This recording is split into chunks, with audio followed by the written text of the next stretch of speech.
सीखिए जगत गुरु तत्वदर्शी संत रामपाल जी महाराज के मंगल प्रवचन। तो पुण्यात्माओं, इन सभी पंथों की और इन सभी मंडलेश्वरों की और गुरुओं की आज जड़ दिखा दी आपको कि थोड़े से दिन में सारे सूख जाएंगे, कि सारी जनता यहाँ आ जाएगी, ये फ्यूज हो जाएंगे।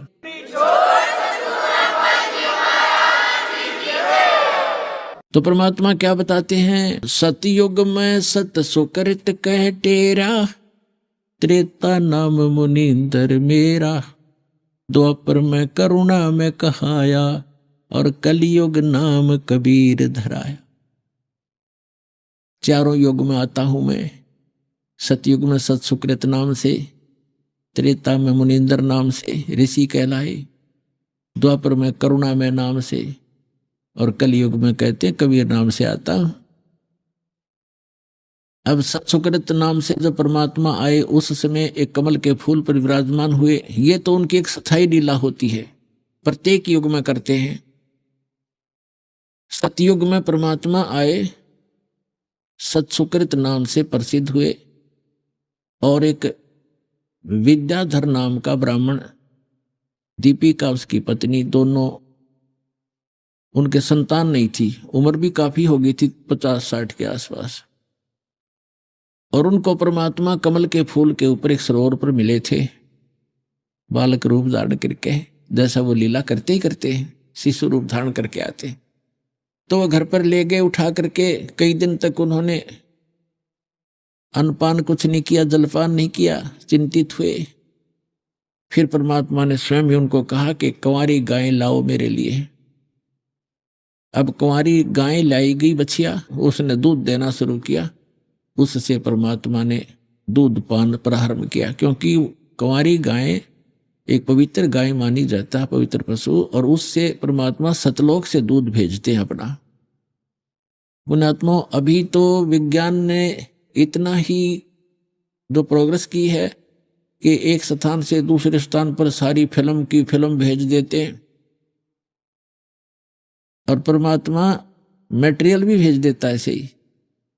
वो साइंस वाले कभी नहीं कर पाएंगे। तो कहने का भाव ये है कि उस परमात्मा ने सतलोक से दूध मंगाया कंवारी गाय के अंदर, और वो पिया करते थे। कहने का भाव ये है कि वो लीला ऐसी करते ही करते हैं प्रत्येक युग में, और वेद इसकी गवाही देते हैं कि वो परमात्मा होता है जो शिशु रूप धारण करके आता है, और शिशु रूपधारी परमात्मा की परवरिश की लीला कुंवारी गायों के द्वारा होती है। अब सतयुग त्रेता द्वापर की तो कोई कथा परमात्मा के प्रमाण हमारे पास है नहीं जो आपको याद हो वह, और ऐसा कोई उन समय की वाणी नहीं, क्योंकि नष्ट करवाते रहे साथ के साथ। अब ये कलयुग के अंदर परमात्मा ने जो वाणी बोली है और धर्मदास साहिब ने लिखी है, वो आज भी कबीर सागर, कबीर साखी, कबीर बीजक और कबीर दोहाली शब्दावलियों के माध्यम से हमारे पास उपलब्ध है। कबीर सागर के अंदर ये जो का तो परमात्मा का वर्णन है, उसमें 600 वर्ष पहले भी इस युग में भी ऐसा ही किया उसने, प्रत्येक युग में करते हैं। तो इससे वो भी समझ में आएगा पीछे वाला। और कबीर सागर के अंदर वो पिछले प्रमाण हमारे यहाँ लिखे हैं सारे, सतयुग के भी, त्रेता के भी, द्वापर के भी और कलयुग के भी। तो लेकिन जो कलयुग के अंदर दास बता रहा है और जो हमारे वेद भी बता रहे हैं, तो वो दोनों मिलते हैं कलयुग वाले। जो परमात्मा ने कलयुग में लीला की है वो आज हमारे लिपिबद्ध है। इसलिए परमात्मा के समझने में, परमात्मा को जानने में आसानी हो रही है। और जिन महापुरुषों ने भगवान देखा उन्होंने वही बताया, वेदों ने वही ज्ञान दिया, तो गीता जी भी वही बता रही है। तो परमात्मा पहचानने में हम बहुत आसानी हो गई है, क्योंकि हम शिक्षित हैं, सदग्रंथों को स्वयं देखेंगे और देख रहे हैं तभी मान रहे हो आप। तो सतयुग के अंदर परमात्मा को वो जो विद्याधर ब्राह्मण था वो ले गए। धीरे धीरे बड़े हुए परमात्मा 5 वर्ष की आयु में ही, 4-5 वर्ष की आयु से ही मनु जैसे महर्षियों के छक्के छुड़ा दिए और सबकी बोलती बंद कर दी। परमात्मा एक प्रश्न किया करते थे कि कौन ब्रह्मा का पिता है, कौन विष्णु की माँ, शंकर का दादा कौन है, ऋषि जी मुझे बता। इनकी यहाँ टैं टैं फिस हो जाती। ये तो अजरो अमर हैं, सर्वेश्वर हैं, महेश्वर हैं, इनका कोई माता पिता नहीं। और परमात्मा को बहुत ज्यादा धिक्कारते थे वो लोग कि ये तो सारी उल्टी बात करता है। और परमात्मा कहा करते, हम ही अलख अल्लाह हैं, कुतुब गोस और पीर, गरीबदास खालिक दनी हमरा नाम कबीर। ए स्वामी सृष्टा में और सृष्टि हमारे तीर, दास गरीब अधर बसु में अवगत सत कबीर। तो परमात्मा कहा करते थे कि मैं ऊपर रहता हूं सतलोक में, जो वेद वर्णन करते हैं वो मेरी ही महिमा गा रहे हैं। वेद मेरा भेद है, मैं ना वेदन के माही, और जौन वेद से मैं मिलूं वो वेद जानते नहीं। इन बातों से अक्षुब्ध होकर मनु जैसे ऋषि, वशिष्ठ जैसे ऋषि या अन्य भी जो उस समय के प्रभु पाकरे थे, प्रसिद्ध थे, वो परमात्मा के विरोधी हो गए और जनता को कहा करते ये वामदेव है। वामदेव माने उल्टा, उल्टा साब। वाम माने उल्टा ज्ञान बताने वाला, अपने आप को भगवान कहता है, दो जगह पर रहने वाला। वाम का अर्थ दो भी होता है। वाम माने जैसे ये राइट हैंड है तो ये वामा, वाम यानी उल्टा, ये सीधा हाथ, ये उल्टा हाथ, बामा हाथ कहते हैं इसको। तो वामदेव कहने लगे। और वामदेव जी का पुराणों में भी प्रमाण है कि वो बड़े महापुरुष हुए थे, और जो ज्ञान वामदेव जी के पास था किसी के पास नहीं, ये मानते भी है। और उनका आगे नामो निशान नहीं, उनके ज्ञान का कहीं आधार नहीं माना। इस प्रकार सतयुग का इतना ही इतिहास भगवान का, वैसे बहुत से महापुरुषों को मिले हैं, उनको पार भी किया है। सतयुग में भी कुछ एक पार हुए हैं, लेकिन परमात्मा ने कलयुग में ही सबको पार करना था, और थोड़े थोड़े प्रत्येक युग में भी निकाले हैं जो उनके ऊपर दृढ़ हुए। फिर बताते हैं त्रेता के अंदर परमात्मा एक मुनिंद्र नाम के ऋषि नाम से प्रसिद्ध हुए। ऐसे ही वही आत्मा जो विद्याधर ब्राह्मण था, वही अगले त्रेता के अंदर वेदविद नाम का ब्राह्मण हुआ, ऋषि हुआ। उस समय भी वो निसंतान थे, और जो उनकी पत्नी दीपिका थी वही आगे चल के सूर्या नाम की उसकी पत्नी रूप में जन्मा। तो उस समय उनको परमात्मा फिर मिले।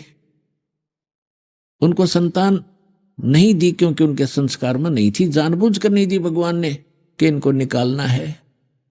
ऐसा नहीं पुण्यात्माओं कि संतान है वो नहीं निकलेंगे, क्योंकि ये सतयुग त्रेता द्वापर तक जो बैन था, तो इसमें वो निकल नहीं सके थे अगर ज्यादा फंस जाते। तो अब तो बच्चे होंगे वो भी अच्छी बात है, उनको भगवान की भक्ति, उनके संस्कार अच्छे बन जाएंगे, वो भी पार होंगे, और हमारा उनका जो कर्ज है वो भगवान माफ कर देगा। जैसे पीछे हरियाणा सरकार ने कर्जे माफ कर दिए किसानों के, जो भी जिसने ले रखा था मजदूरों ने या जैसे भी, तो वो फ्री हो गए और आगे ठीक चलेंगे तो अपना सुख होगा। ऐसे ही परमात्मा भी अपने बच्चों का, ये जो आपका एक दूसरे का कर्जा है, बेटा बेटी बनकर आए हैं, कोई पिता बनकर आया है निकम्मा है, पिता शराब पीता है, बेटा कुमावा है, उसको नहीं खाने पीने को दे तो शोर मचावा बुढ़ा, लोग नौके में अपने पिता की सेवा नहीं करता, शर्म के मारे न उसको देना पड़ता है, तो वो ले रखा है उसने कर्जा, वो पूरा कर रहा है। सुखदेव ऋषि ने कहा था, जब जन्म लेते ही उठकर चल पड़ा माँ के गर्भ से, 12 वर्ष की आयु का शरीर बन गया, और वेद व्यास जी उसके पिता कहने लगे, बेटा दर्शन तो दिखा दे, अरे शकल तो दिखा दे, तेरी 12 वर्ष बाट देखी, इंतजार की मैंने। सुखदेव ऋषि कहते हैं कि व्यास जी, ना जाने कितनी बार मैं तेरा बाप हो लिया, ना जाने तू कितनी बार मेरा पिता हो लिया, ये तो बुरा झंझट है। अब मैं इस मोह में फंसू नहीं, तेरी तरफ देख लूंगा, मेरी आस्था पिता रूप में हो जाएगी। आप तो ग्रस्त हैं ही इस कीचड़ में, यूं कह करके वहां से अंतर ध्यान हो गया, आकाश में उड़ गया। ऐसी सिद्धि थी पिछले जन्म के संस्कार, बैटरी चार्ज थी इसकी, लेकिन पार नहीं हो सका था जब तक सच्चा नाम नहीं मिलेगा।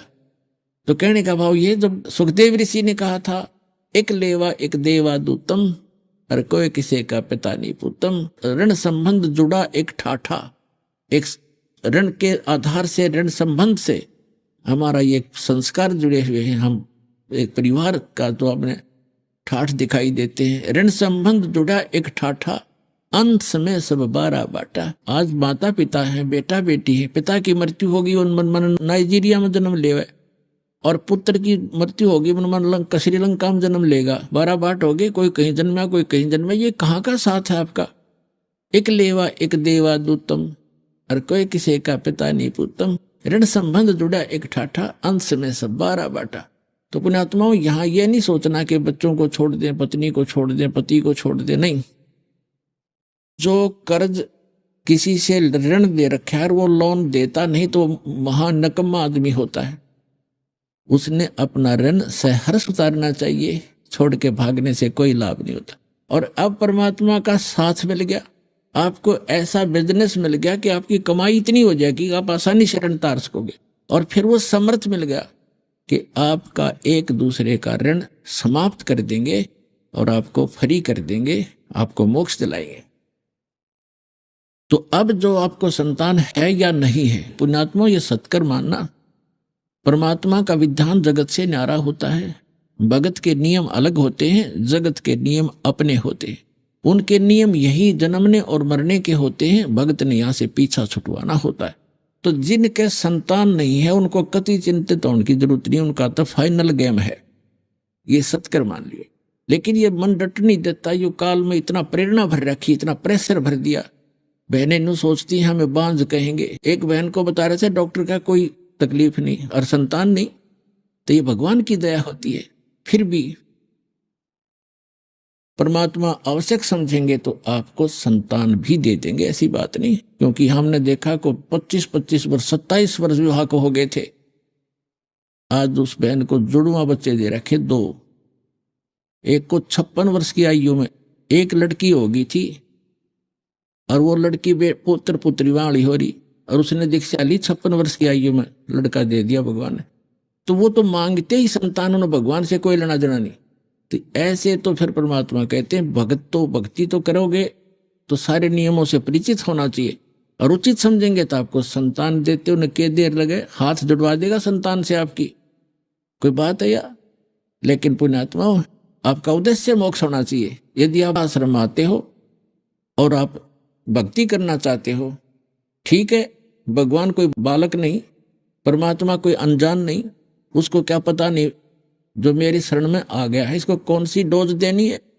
जब डॉक्टर के पास एडमिट हो गए हो, अंडर ट्रीटमेंट हो, तो डॉक्टर को पता है इस रोगी को कौन सी दवाई देनी है, और वह डॉक्टर कोई दवाई दे और मरीज का ये नहीं मुझे ये दे, तो डॉक्टर तो देखो ना, कोई वैसे को फर्जी बैठा होगा मूर्ख, वो उसको कुछ भी दे सकता उसको मारने के लिए, लेकिन डॉक्टर वही देगा जो उसके हित में होगी।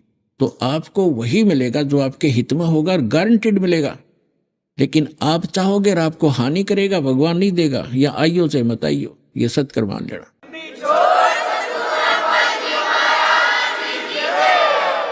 जो प्रसंग चल रहा है कि सतयुग में परमात्मा सत्सुकृत नाम से आए, त्रेता में परमात्मा मुनिंदर नाम से आए, और मुनिंदर नाम से जब आए थे वही आत्माएं जो सतयुग में थी, विद्याधर ब्राह्मण और दीपिका वाली, वही आगे वेदविज ब्राह्मण और सूर्या वाली आत्मा बनी, और उनको फिर परमात्मा वो भी निसंतान थे।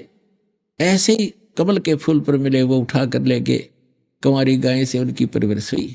अब जब त्रेता युग में परमात्मा आए, उन्होंने कुछ लीलाएं की। कैसी लीलाएं की? रे नल नील यतन करे हार, तब सतगुरु से करी पुकार। रे नल नील यतन करे हार, तब सतगुरु से करी पुकार। जा सत रेखा लिखी अपार सिंधु पे, सिला तिराने वाले। जा सत रेखा लिखी अपार सिंधु पे, सिला तिराने वाले। धन धन सतगुरु सत कबीर, भक्त की पीड़ मिटाने वाले। भक्त की पीड़ मिटाने वाले, भक्त की पीड़ मिटाने वाले। धन धन सतगुरु सत कबीर, भक्त की पीड़ मिटाने वाले। अब क्या बताते हैं, जैसा कि आप जी ने रामायण के अंदर सुना हुआ है, पढ़ा हुआ है बहुत सा, कि समुद्र के ऊपर पुल के बनाने का जो प्रकरण था हम बहुत प्रकार से सुना करते थे। कभी कोई कहता था श्री राम ने समुद्र पर पत्थर उतरा दिए,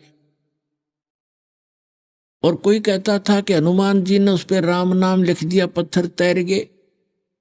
कोई कहता था नल नील के हाथों में एक ऐसी शक्ति थी, उनके हाथ से पत्थर डूबते नहीं थे, उससे तेरे। ये था खिचड़ी ज्ञान, इनकम्प्लीट नॉलेज। कहते हैं little knowledge is the dangerous thing. ये अधूरा ज्ञान था जिसका कोई सिर पैर नहीं था। अब उस नल नील तेरे या श्री राम से तेरे या हनुमान ने उस पर राम लिख दिया, उससे तेरे कोई एक फाइनल तो करो। अब ये फाइनल होगा। ये नल नील कौन थे?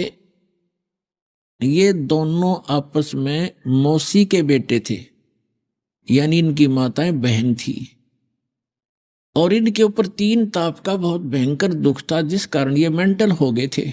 सब ऋषियों से और सभी उपचार करने वाले, झाड़ फूक करने वाले या जितने भी वैद्य थे, सब करवा के वो थक चुके थे। ऋषि महर्षियों ने कहा कि इनका प्रारब्ध के अंदर ये दुख है, ये आजीवन बना रहेगा, इनकी किस्मत में लिखा हुआ, इसको कोई चेंज नहीं कर सकता।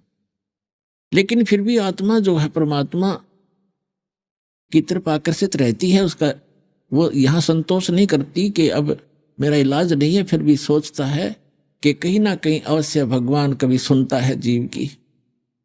तो वो परमात्मा जब मुनिंदर नाम से आए हुए थे ऋषि रूप में, ऋषि लोग नहरों के दरिया के साथ अपने आश्रम बनाते थे और वहाँ श्रद्धालु जाते थे, उनसे आशीर्वाद पाते थे, ज्ञान सुनते थे। तो सत्संग कर रहे थे, क्या करते थे परमात्मा? मुनिंदर नाम में आए थे। नल और नील को पता चला कि कोई ऐसे संत हैं जहां जाने से सब दुख दूर होते हैं, और भी बहुत से बूढ़े बुजुर्ग, रोगी या जिज्ञासु जाने लगे। एक फिर वो नल नील भी चले गए।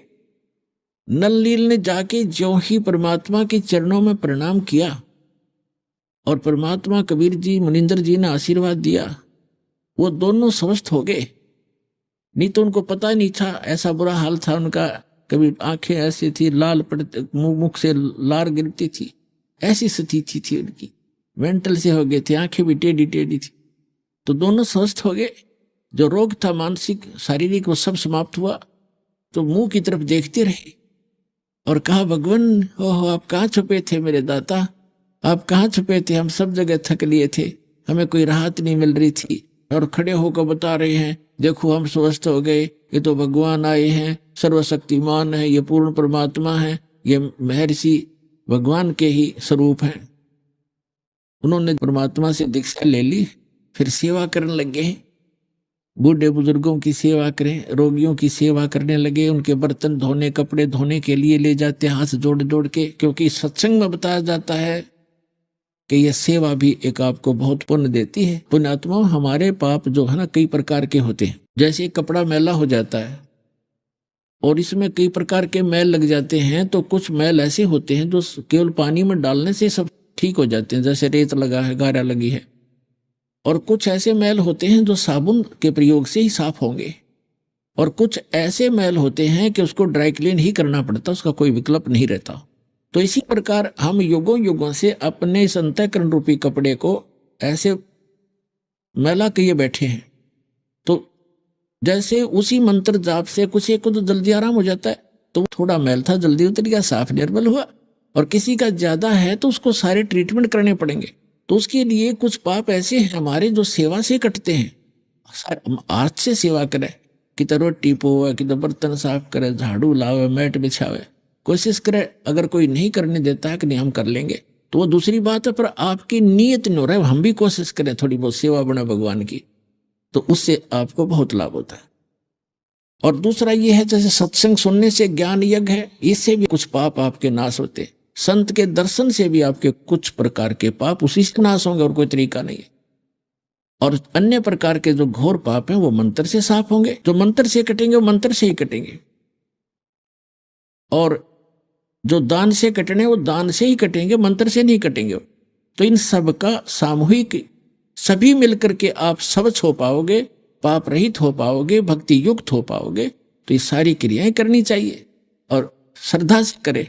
तो उनको ये पक्का हो गया था। परमात्मा ने कहा बेटा तुम बर्तन साफ किया करो, और बुजुर्ग सेवादार जो भक्त हैं ऐसा है, उनके कपड़े साफ करा करो, तुम्हें बहुत पुण्य मिलेगा। इस कुछ आपके पाप ऐसे हैं जो ऐसे कटेंगे। तो उन्होंने वो दृढ़, क्योंकि गुरु वचन पर डट गए, कट गए फंद 84 के, उनको पक्की धारणा होगी गुरु जी ने जो बोला ऐसे करेंगे, नहीं हमारे पर फिर आपत्तियां आ जाएंगी। तो कपड़े ले जाते, वृद्धों के कपड़े धोते, बर्तन ले जाते, बर्तन धोते। पहले ऐसे था, साबुन सुबन थे नहीं, पानी में भिगो दिए बर्तन, आध घंटा घंटा उनको भिगोना पड़ता था, फिर उनको साफ करना पड़ता था, ऐसा तरीका था। तो बर्तन भिगोकर वो बैठ जाते वृक्ष के नीचे दरिया के किनारे। उधर से दरिया के बहाव में कुछ बर्तन बह जाते थे, उनको पता नहीं होता। फिर वो चर्चा करते, जो सत्संग में सुनकर जाते थे वो चर्चा करते और अपने दुखों को याद करते। अब देखो हम सब ने कह दिया था आपका रोग कहीं नाश नहीं होगा, आपने सदा भोगना पड़ेगा, और देखो भगवान के दर्शन आशीर्वाद होते ही मैं स्वस्थ हो गया। मैं हो ये तो परमात्मा है, हमारा भाग्य उदय होगा। इस तरह चर्चा करते, उधर से एक बर्तन बह जाते, उनको पता नहीं लगता। वैसे मोटे दिमाग के थे, गिनती कावा नहीं थी। और जितने शेष बचे होते उन्हें मांझ धो कर ला कर रख देते। ऐसे कपड़ों का करते, वो भी बह जाते कुछ। तो जो जिसका बर्तन नहीं मिलता, कपड़े नहीं मिलते, वो दुखी हो जाते और कहते भाई नल नील आप ये सेवा ना करो हमारी, क्योंकि हम अब कहाँ से लाएं, हमने तो रहना 4-5 दिन यहाँ पर, बर्तन कहाँ से लाएं, दूसरे कपड़े नहीं। तो उनको 1-2 बार कहा, वो कहते ठीक आगे ध्यान रखेंगे। वो फिर वही व्यवस्था। फिर उन्होंने कहा गुरु जी से बता दी एक दिन कि महाराज जी आपके सेवादार अपने भक्त हैं, ये हैं तो अच्छी आत्मा, परंतु ये बोले बाले। तो दूसरे जो और भी सेवादार जाते थे वो बताते आकर के, ये बातें करने लग जाते हैं, ध्यान नहीं देते और वो बह जाते हैं इनके। हमने कह भी लिया इनको कई बार। तो उन्होंने कहा जी गुरुजी इनको कहो हमारी सेवा ना करें, हमारे तो कोई कपड़े नहीं है, कपड़े चले गए, ऐसे हो गया। तो परमात्मा ने कहा बेटा तुम छोड़ दो, इनकी सेवा ना करो, तुम और सेवा कर लो। तो उन्होंने चरणों में पड़ गया, माफी मांगी, क्षमा याचना की, गुरुदेव हमारी सेवा ना छीनो। वो डर गए कहीं गुरुजी नाराज हो गए और तुम्हारे ऊपर फिर आपत्ति आ जाएगी, यह सेवा नहीं करी था। तो चरणों में पड़ गए, बुरी तरह रोए। वो डरे हुए थे कि कहीं फिर वो विपत्ति आ गई तो मर जाएंगे।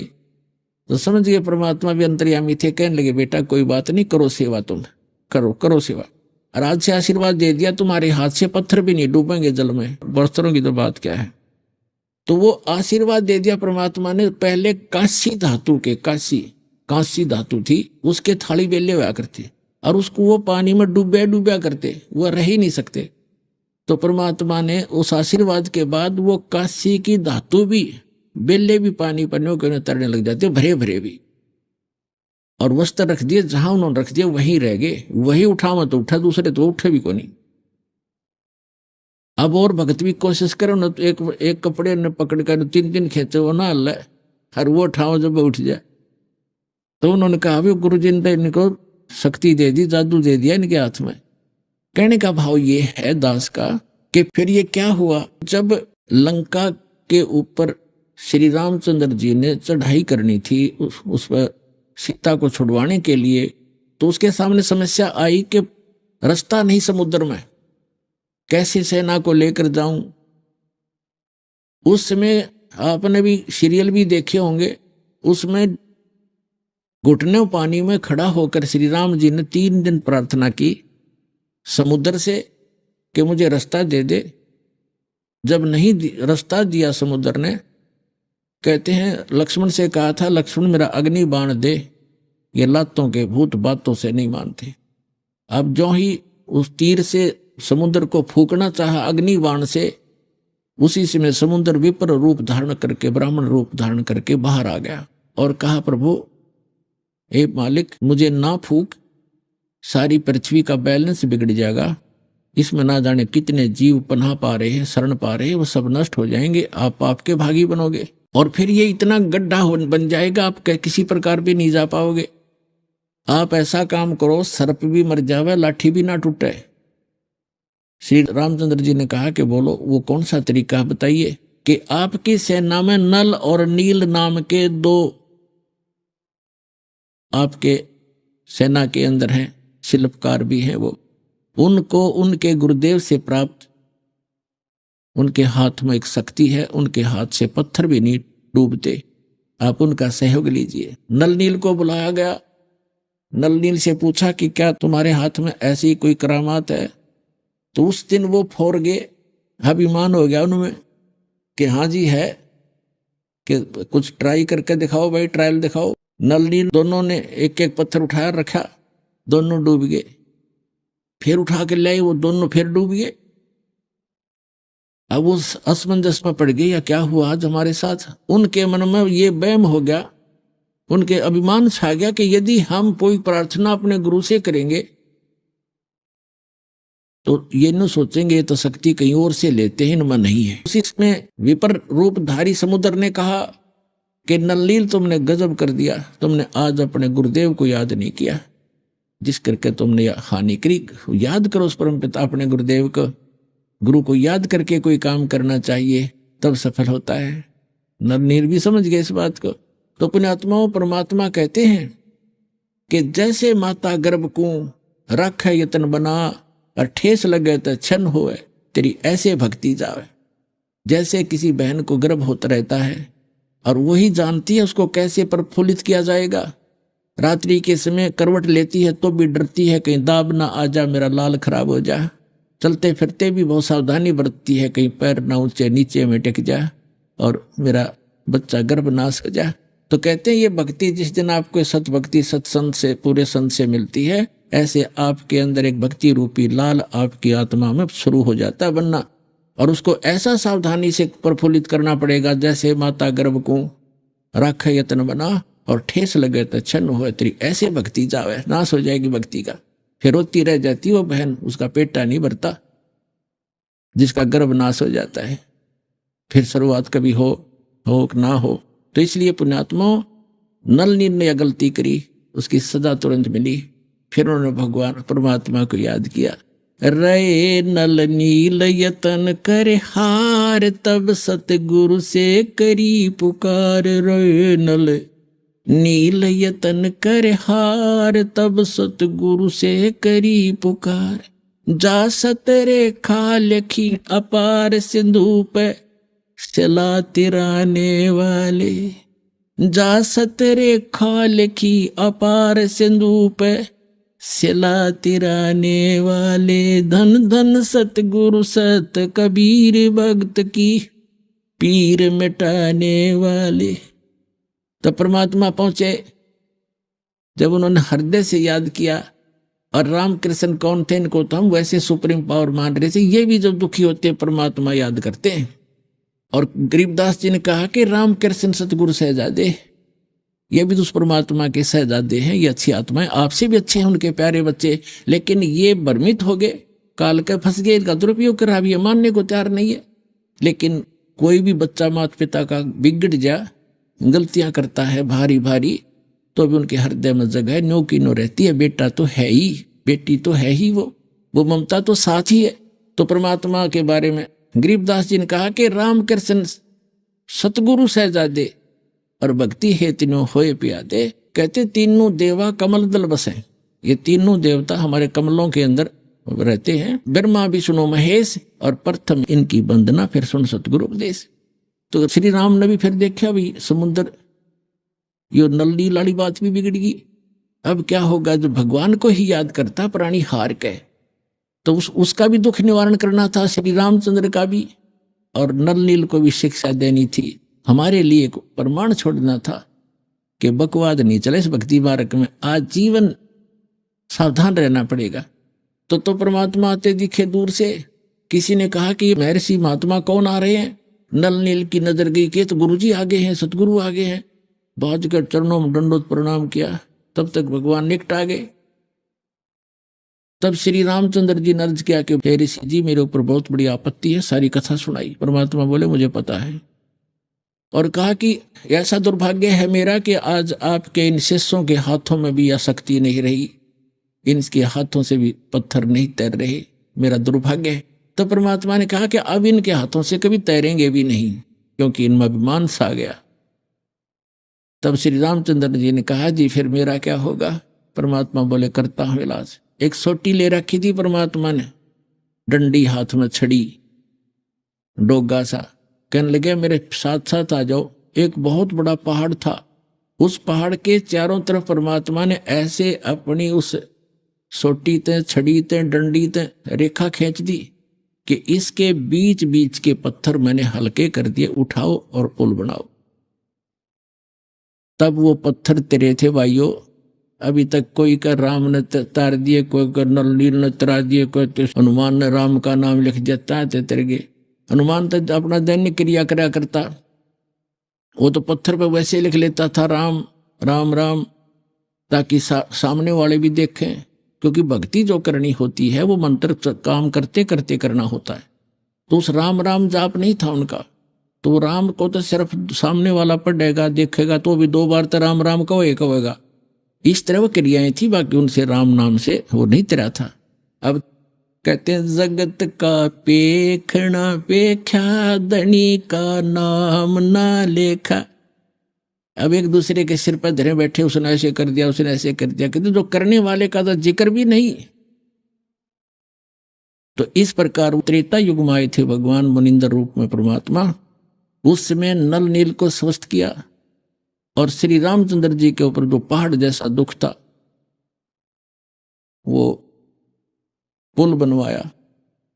और परमात्मा कहते हैं कि धर्मदास जी को समझाते हैं कि तुम इन राम कृष्ण को भगवान मान बैठे, किस आधार से? एक छोटे मोटे इनकी लीला देखकर कैसे कि श्री कृष्ण जी को तुमने राम मान लिया, भगवान मान लिया, कि उसने गोवर्धन पर्वत उठा लिया, गिरिराज बोलो जिसने। और आपके पुराण बताते हैं, आप खुद कथा सुनते और सुनाते हो कि शेष नाग सारी सृष्टि न ठारा, जिसको ऊपर पृथ्वी भी सारे ये लोग ग्रह भी प्रह भी। तो एक पहाड़ के ठाण तो भगवान मान लिया, तो शेष नाग क्यों नहीं माना तुमने परमात्मा? और फिर आप ये भी कथा सुनते हो हनुमान जी द्रोणागिरी उठा ले, तो हनुमान भगवान क्यों नहीं? क्या बताते हैं कि गोवर्धन श्री कृष्ण धारो और द्रोणगिरी हनुमंते, शेष नाग सब सृष्टि उठारा, इनमें कौन भगवंते। फिर क्या बताते हैं? कहते हैं समुद्र पाट लंका गयो, वो सीता को भरता रे, और अगस्त ऋषि ने ये 7 पी लिए, इनमें कौन करता रे। एक अगस्त ऋषि हुए हैं जिनमें ऐसी सिद्धि थी कि उन्होंने एक घूंट में 7 समुद्रों को पी लिया था, खत्म खाली कर दिया था इसको, फिर प्रार्थना करी तो वापस उसको छोड़ा था। तो परमात्मा कहते हैं तुम मानते हो कि श्री रामचंद्र जी ने समुद्र पर पुल बना लिया इसलिए भगवान मान लिया। कहते अगस्त ऋषि ने 7 पी लिए थे, वो क्यों ना भगवान माना? फिर कहते काटे बंधन विपत में, कठिन कियो संग्राम, चिन्हो रे नर प्राणिया, ये गरुड़ बड़ो के राम। ओए होए, कहते तुम्हारा भगवान श्री रामचंद्र जिसको तुम भगवान मानते हो, वो तो नागफास में आ गए थे सारी सेना सब समेत, और गरुड़ ने आकर तुम्हारे भगवान का बंधन काटा था श्री राम का। तो गरुड़ बड़ा हुआ, तुम्हारा श्री राम बड़ा हुआ, कुछ तो बुद्धि तो काम ले लो। भजन करो उस रब का जो दाता है कुल सबका, भजन करो उस रब को जो दाता है कुल सबका। वो है कबीर इज गॉड, धानक रूप रहा करतार, अनंत कोट ब्रह्मांड का, एक रति नहीं भार, और सतगुरु पुरुष कबीर है ये कुल के सर्जनहार। हम सुल्तानी नानक तारे दादू को उपदेश दिया, जात जुलाहा भेद नहीं पाया, वो काशी माए कबीर हो। सारी सृष्टि के रचनहार कबीर देव, कबीर साहब, कबीर परमेश्वर, ये हमारे हमदर्द हैं, हमारे पिता हैं, हमारे जनक हैं। चींटी से लेकर हाथी के, रंग से लेकर राजा के, और देव से लेकर महादेव, और सुरपति इंद्र तक के वो ही जनक हैं। दुर्गा देवी और ज्योति निरंजन ब्रह्म सरपुरुष और अक्षर पुरुष के भी जनक वही हैं। अक्षर पुरुष की उत्पत्ति भले ही अचिंत से हुई है, अचिंत भी उसी परमात्मा कबीर साहब का पुत्र है। उनका ही दिया वचन से अक्षर पुरुष की उत्पत्ति अचिंत के माध्यम से हुई थी। तो पुण्यात्माओं, आप जिस लोक में रह रहे हो ये लोक ठीक नहीं, ये महागंदा स्थान है और यहां कोई ना रहा ना रहेगा। परमात्मा स्वयं आते हैं इस काल के जाल को समाप्त करने के लिए, अज्ञान हटाने के लिए और हमें अपना निज स्थान बताने के लिए, जहां हम पहले रहा करते थे, जहां कोई दुख नहीं था। यहां काल भगवान ने हमारे को इस 5 तत्वों की कैद में बेड़ी लगा रखी है, रोक रखे हैं इस बॉडी में। कोई गधे की बॉडी में, कोई सूअर के पिंजरे में, कोई मानव के पिंजरे में। अभी आपने सुने संत रामपाल जी महाराज के मंगल प्रवचन।